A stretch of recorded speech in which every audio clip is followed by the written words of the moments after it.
Πού είσαι, πού είσαι? Έλα εδώ. Έλα εδώ. Έλα εδώ, πού είσαι? Παλιό σκύλο. Ναι. Να σε πιάσω τώρα. Κέρατα.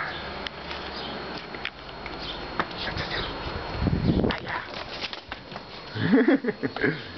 Ερμή.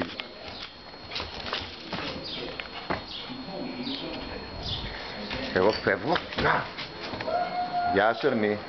Γεια σου, Ερμή. Καλούνται να αναγνωρίσουν τις ορούς των παιδιών τους. Αλλά και εικόνες χαρά στο Ναϊρόμπι, όπου οι γονείς συναντούν τα παιδιά που διασώθηκαν από το μακελιό. Τι θα κάνεις? Τι θα κάνεις? Άνοιξε την πόρτα. Να φέρει το Υπουργείο Εξωτερικών. Και οι 4 αντιδράσεις των σκοτώσεων. Ναι. Κάθαρα μας. Τις ορούς τους περισσότερο στα χωριά και Αλλιώ κέρατα. Έλα εδώ. Έλα μου εδώ. Έλα εδώ. Ναι, αγόρι μου. Αγάπη μου. Κούκλε μου. Και διαμηνύει πως θα υπάρξει απάντηση.